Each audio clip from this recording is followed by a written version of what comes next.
DK Shivakumar ಅವರ ಹೊಸ ಕ್ಯಾಬಿನೆಟ್ಗೆ 108 ಟ್ರಬಲ್ಗಳು ಶುರುವಾಗಿವೆ. ಯಾರ ಪಾಲಾಗುತ್ತೆ? ಬೆಂಗಳೂರು ನಗರಾಭಿವೃದ್ಧಿ ಇಲಾಖೆ ಅಂತ. ಈ ಇಲಾಖೆಯನ್ನ ನಿರ್ವಹಣೆ ಮಾಡ್ತಾ ಇದ್ದಿದ್ದು ಡಿಕೆ ಶಿವಕುಮಾರ್. ಹಾಗಾದ್ರೆ ತಮ್ಮಲ್ಲೇ ಉಳಿಸ್ಕೊಳ್ತಾರಾ ಅಥವಾ ಬೇರೆ ಯಾರಿಗೆ ಕೊಡ್ತಾರೆ? ಆ ಪ್ರಶ್ನೆ ಈಗ ಹುಟ್ಕೊಂಡಿದೆ. ತಮ್ಮಲ್ಲೇ ಉಳಿಸಿಕೊಂಡು ಬಿಎಸ್ವೈ ಹಾದಿ ಹಿಡಿತಾರಾ ಬಂಡೆ? ಬೆಂಗಳೂರು ನಗರಾಭಿವೃದ್ಧಿ ಜಲಸಂಪನ್ಮೂಲ ಸಚಿವರಾಗಿದ್ದಂತ ಡಿಕೆ ಶಿವಕುಮಾರ್ ಅವರು ಸಿಎಂ ಆದ್ರೆ ಬೆಂಗಳೂರು ಉಸ್ತುವಾರಿ ಯಾರ ಹೆಗಲಿಗೆ? ಹಾಗಾದ್ರೆ ಗ್ಯಾರಂಟಿ ನ್ಯೂಸ್ ನಲ್ಲಿ ಬೆಂಗಳೂರು ಉಸ್ತುವಾರಿಯ ಬಿಗ್ ಎಕ್ಸ್ಕ್ಲೂಸಿವ್ ಸುದ್ದಿ ಇದು. ಹಾಗಾದ್ರೆ ಬೆಂಗಳೂರು ನಗರಾಭಿವೃದ್ಧಿಯ ಇಲಾಖೆ ಏನಿದೆ ಯಾರ ಪಾಲಾಗುತ್ತೆ?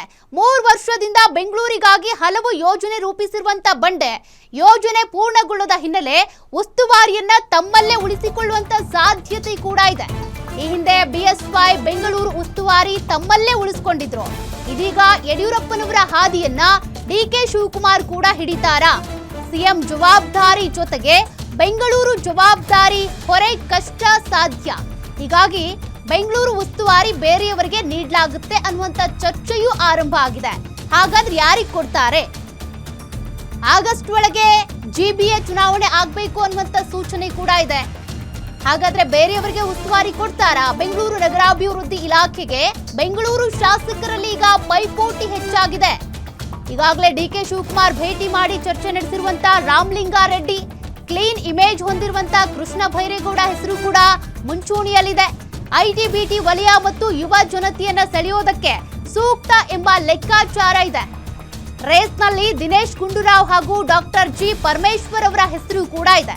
ಹೀಗಾಗಿ ಬೆಂಗಳೂರು ನಗರಾಭಿವೃದ್ಧಿ ಇಲಾಖೆ, ಜಲಸಂಪನ್ಮೂಲ ಖಾತೆ ಇದೆಲ್ಲವೂ ಕೂಡ ಯಾರ ಹೆಗಲಿಗೆ? ಹಾಗಾದ್ರೆ ಪ್ರಮುಖವಾಗಿ ಬ್ರ್ಯಾಂಡ್ ಬೆಂಗಳೂರು ಮಾಡ್ತೀನಿ ಅಂತ ಡಿಕೆ ಶಿವಕುಮಾರ್ ಹೊರಟಿದ್ರು. ಆ ಯೋಜನೆಗಳೆಲ್ಲವೂ ಕೂಡ ಇನ್ನೂ ಆಗಿಲ್ಲ. ಹಾಗಾಗಿ ಯಾರಿಗೆ ಕೊಡ್ತಾರೆ? ಅವರ ಉಳಿಸ್ಕೊಳ್ತಾರಾ? ನೋಡ್ಬೇಕು. ಮತ್ತಷ್ಟು ಡೀಟೇಲ್ಸ್ ಕೊಡ್ತಾರೆ metro bureau head Ullas live ಅಲ್ಲಿ ಜಾಯ್ನ್ ಆಗ್ತಿದ್ದಾರೆ. ಉಲ್ಲಾಸ್, ಈಗ ಬೆಂಗಳೂರು ನಗರಾಭಿವೃದ್ಧಿ ಇಲಾಖೆ ಅಂತ ಬಂದಾಗ ಬ್ರ್ಯಾಂಡ್ ಬೆಂಗಳೂರು ಮಾಡಬೇಕು ಅಂತ ಸಿಎಂ ಡಿಕೆ ಶಿವಕುಮಾರ್ ಅನ್ಕೊಂಡಿದ್ರು. ಹಾಗಾಗಿ ಇದು ಮತ್ತೆ ಜಲಸಂಪನ್ಮೂಲ ಎರಡೂ ಖಾತೆಗಳನ್ನು ಕೂಡ ತಾವೇ ಇಟ್ಕೊಳ್ತಾರಾ, ಬೇರೆಯವ್ರಿಗೆ ಕೊಡ್ತಾರಾ? ಏನ್ ಚರ್ಚೆ ಆಗ್ತಾ ಇದೆ?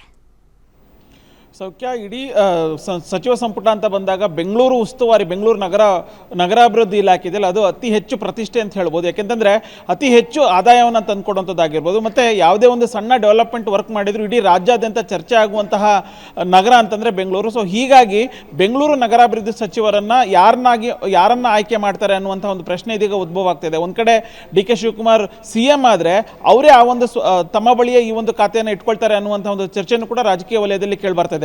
ಈ ಹಿಂದೆ ಯಾಕೆಂತಂದ್ರೆ ಬೆಂಗಳೂರಿನಲ್ಲಿ ರಾಮಲಿಂಗಾರೆಡ್ಡಿ ಆಗಿರ್ಬೋದು, ಕೃಷ್ಣ ಬೈರೇಗೌಡ ಆಗಿರ್ಬೋದು, KJ ಜಾರ್ಜ್ ಈಗಾಗಲೇ ಬೆಂಗಳೂರು ಉಸ್ತುವಾರಿ ಸಚಿವನ ಈ ಹಿಂದೆ ಅವರು ಬೆಂಗಳೂರು ಉಸ್ತುವಾರಿ ಸಚಿವರಾಗಿನೂ ಕೂಡ ಕೆಲಸವನ್ನು ನಿರ್ವಹಣೆ ಮಾಡಿದ್ರು. ಜೊತೆಗೆ ಡಾಕ್ಟರ್ ಜಿ ಪರಮೇಶ್ವರ್ ಕೂಡ ಬೆಂಗಳೂರು ಉಸ್ತುವಾರಿಯನ್ನು ಕೂಡ ವಹಿಸಿದ್ರು. ಆದರೆ ಘಟಾನುಘಟಿ ಅನುಭವ ಇರುವಂತಹ ರಾಜಕಾರಣಿಗಳು ಇದ್ದಾರೆ. ಅವರಿಗೆ ನಾನು ಕೊಡುವ ಆ ಒಂದು ಬೆಂಗಳೂರು ನಗರಾಭಿವೃದ್ಧಿ ಖಾತೆಯನ್ನು ಯಾರಿಗೆ ಕೊಡಬೇಕು ಅನ್ನುವಂಥ ಒಂದು ಕನ್ಫ್ಯೂಷನ್ ಡಿ ಕೆ ಶಿವಕುಮಾರ್ ಅವರಿಗೆ ಇದೆ ಅನ್ನುವಂಥದ್ದು ಸ್ಪಷ್ಟವಾಗಿ ಗೊತ್ತಾಗ್ತದೆ. ಒಬ್ಬರಿಗೆ ಕೊಟ್ಟರು ಒಬ್ಬರಿಗೆ ಬೇಜಾರಾಗುತ್ತೆ ಅನ್ನುವಂಥದ್ದು. ಈ ಹಿಂದೆ ಯಡಿಯೂರಪ್ಪ ಮುಖ್ಯಮಂತ್ರಿ ಆದಂಥ ಸಂದರ್ಭದಲ್ಲೂ ಕೂಡ ಬೆಂಗಳೂರಿನಲ್ಲಿ ಹಿರಿಯ ಶಾಸಕರಿದ್ದರು, ಸಚಿವರಿದ್ದರು. ಅವರಿಗೆ ನಾನು ಕೊಟ್ಟರೆ ಅವರಲ್ಲೇ ಕಿತ್ತಾಟ ಆಗುತ್ತೆ, ಬೆಂಗಳೂರು ಅಭಿವೃದ್ಧಿ ವಿಚಾರದಲ್ಲಿ ಕುಂಠಿತ ಆಗುತ್ತೆ ಅನ್ನುವಂತಹ ವಿಚಾರಕ್ಕೆ ಸ್ವತಃ ಅವರೇ ಬೆಂಗಳೂರು ಉಸ್ತುವಾರಿಯನ್ನು ಇಟ್ಕೊಂಡಿದ್ರು. ಸೊ ಈ ಬಾರಿನೂ ಕೂಡ ಡಿ ಕೆ ಶಿವಕುಮಾರ್ ಸಿಎಂ ಆದಂಥ ಸಂದರ್ಭದಲ್ಲಿ ಬೆಂಗಳೂರು ಉಸ್ತುವಾರಿಯನ್ನು ಅವರೇ ಇಟ್ಕೊಳ್ತಾರೆ ಅನ್ನುವಂತಹ ಒಂದು ಚರ್ಚೆಗಳು ಕೇಳಿಬರ್ತಾ ಇದೆ.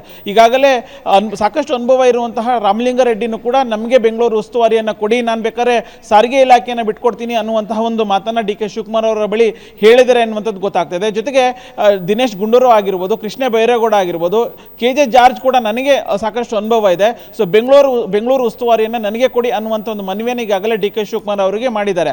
ಯಾಕೆಂತಂದ್ರೆ ಕಳೆದ 3 ವರ್ಷಗಳಿಂದ ಬೆಂಗಳೂರು ಅಭಿವೃದ್ಧಿಗೆ ಸಾಕಷ್ಟು ಕೆಲಸಗಳನ್ನು, ಸಾಕಷ್ಟು ಯೋಜನೆಗಳನ್ನು ಡಿ ಕೆ ಶಿವಕುಮಾರ್ ಹಾಕೊಂಡಿದ್ದಾರೆ. ಸುರಂಗ ಮಾರ್ಗ ಆಗಿರ್ಬೋದು, ಬೇರೆ ಬೇರೆ ಯೋಜನೆಗಳನ್ನು, ಎಲಿವೇಟೆಡ್ ಕಾರಿಡಾರ್ ಆಗಿರ್ಬೋದು, ಈ ಎಲ್ಲ ಯೋಜನೆಗಳನ್ನು ಮತ್ತೆ ಡಬಲ್ ಡೆಕ್ಕರ್ ಫ್ಲೈಓವರ್ ಅನ್ನು ನಿರ್ಮಾಣ ಮಾಡುವಂಥ ವಿಚಾರಕ್ಕೆ ಎಲ್ಲದೂ ಕೂಡ ಸಾಕಷ್ಟು ಕನಸುಗಳನ್ನು ಇಟ್ಕೊಂಡಿದ್ದಾರೆ.